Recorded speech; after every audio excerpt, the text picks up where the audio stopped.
All right, Shalom. I want to start off by giving all praise and glory to you. How about Shema Shabbat, Shema Kakodash, double honor to the apostles and others, a great millstone. Shalom to all the Akim out there pushing the word of sincerity and the truth.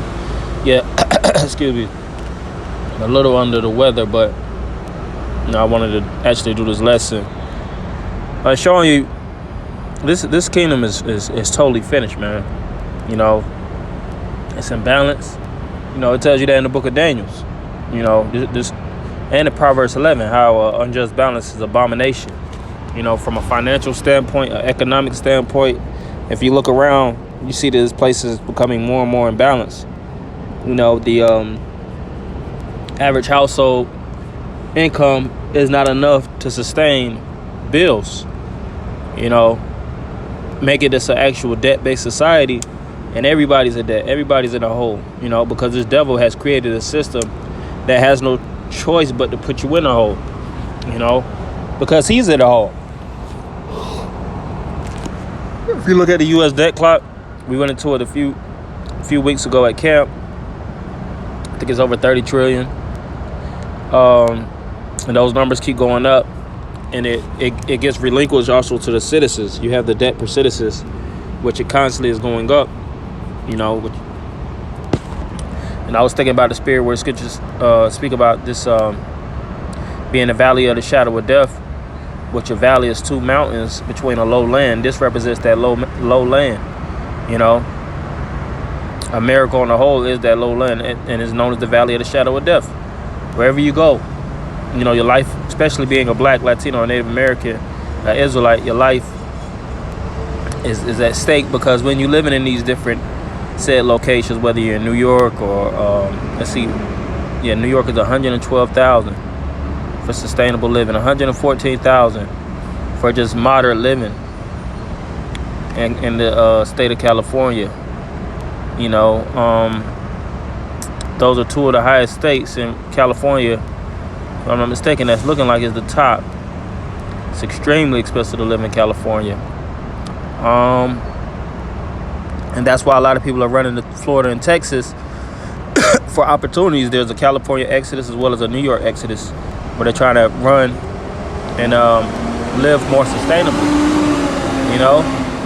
But the crazy, thing about it is, it's not like these numbers are going down; they're constantly increasing. So this is definitely a system that's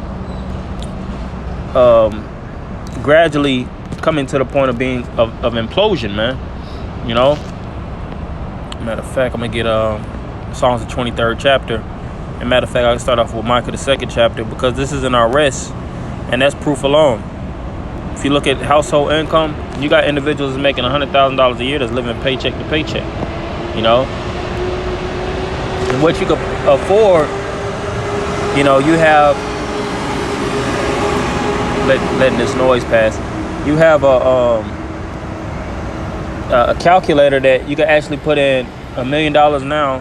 How much that would be in the 80s and 70s or the 30s or the 40s, and it'll calculate it, and you would see that really you could live a lot more sustainable in those times. You got a lot of people that make jokes about, I should have bought a house in 3rd grade, because the prices of real estate was significantly cheaper than it is now, as well as the interest rates on everything. Everything is just jumping up.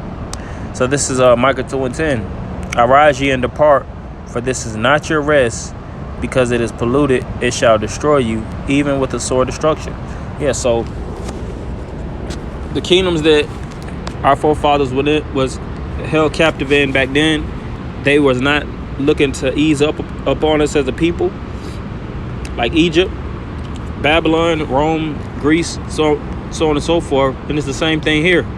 All right, we started off here in slavery, not indentured service, chattel slavery. All right, which is the worst and most heinous type of slavery. Where we were getting our backs beat, we were getting treated inhumanely in the worst conditions, and we were being deprived and robbed of our nationality, deprived of our heritage, our language, our culture, this all by the hand of the so-called white man. And then they'll sweep it under the rug like, oh, and they'll say that was just the past, which the scriptures speak about how the Most High requires that which is past. So that still doesn't make any sense. See, that's why the Most High is doing everything so this devil is being led into his judgment. You know, we're living in this great altar, and this altar is going to be for the sacrifice. You know, I wanted to make it short, sweet. You know, Lord, I'll just come back in a second. You know, I'm on the job right now. But this is Isaiah 42:22. But this is a people robbed and spoiled. They are all of them snared in holes, and they are hid in prison houses. They are for a prey, and none delivereth, for a spoil, and none saith restore. Yes, so we're preyed upon. And who's the predator? 1 Peter 5:8. So-called white man. He's known as a lion. You know, it says, seeking whom he may devour, and he mainly tries to devour us as the people. You know, but the Lord is going to redeem us, and he's going to restore the house of Israel, being that savior. You know, so I just want to make it short and sweet, kind of go into that chart, you know, and show the Lord has to get us out of this place, man. It tells you that in Luke 1:68, the horn of our salvation, you know, which will redeem us from our enemies, because we have enemies. You know, but that's all I wanted to say. Hopefully, brothers and a few sisters are edified. I'm going to end by giving all praise, honor, and glory to Yahweh, Shema, Shai, Shema, Kakodash. Jump on us to the Apostle Elders, Great Millstone. Shalom.